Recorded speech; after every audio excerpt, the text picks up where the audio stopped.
Okay, so we're back with the elites. We have the quite standard Genestealers. They are the exact same from the Tyranid decks. They're 14 points a model. You get 5 of them here. You can go up to 20. So, okay, cool. You don't have the option for Toxin Sacs or Adrenal Glands, but they do get the option for Side Talent still, which I think they've gone up in price, but I'm unsure. If the Patriarch is with it, the Puster and Genestealers get Furious Charge. Not the Patriarch, though. Just the Puster and Genestealers. So that's pretty cool. There's a formation where it's just the two of them. However, these get boosted up by, like, so much. They've got a 5-up invul.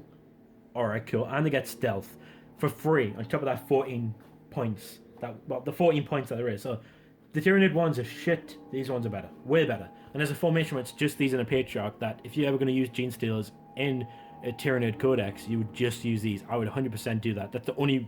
Seriously, there's no point doing the other one when these are the exact same price.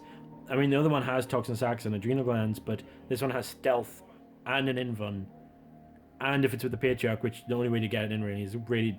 you're just taking these in, is getting the formation with the Patriarch. So there's Furious Charge, Private Invul, Stealth, to get these into your Tyranids. With the Patriarch, with the Bromine Psycho Powers, there's no downside to taking these. There's a downside to taking the Tyranid ones.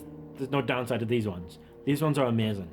But we spend a lot of time onto this next unit, which we don't even know is going to come out in a separate box yet. I will have 8, which for the first time we use them, I'm going to be using them all in one big squad. They're 120 points. Pretty cool. They all have power picks. You can only go to a max of 8 anyway, so that's pretty cool. And you can exchange their power picks for power hammers for free.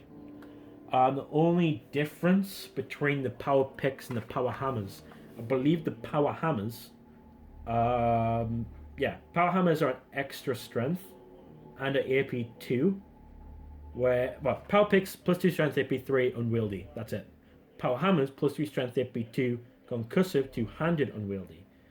Which means they won't get the extra attack for having 2 close combat weapons, but the power picks would. So the power picks would get an extra attack, so they would go up to 4 attacks on the charge. The power hammers would be 3 attacks on the charge. But these would be AP 3 at strength 7, whereas these would be AP 2 at strength 8. I mean, both have their merits. I'm going to have a squad of 4 picks and a squad of 4 hammers anyway. And if they all become 1, it's going to be power picks and power hammers.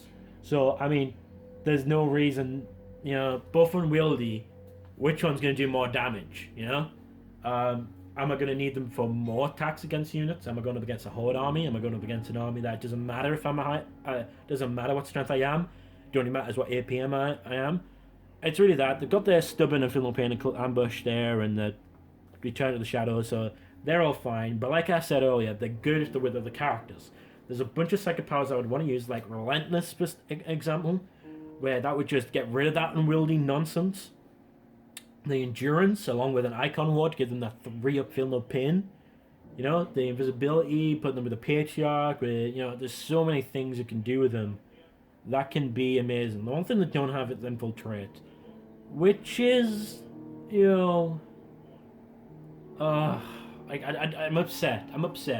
But there is a way to get them with Infiltrate into the detachment of formations, and that's what I would want. Now, I've painted mine without these tattoos, and I'm just looking. We'll have to get you closer. They've got these tattoos, and I've done mine without the tattoos, and I'm just looking at these tattoos, and I'm just like, hell yes.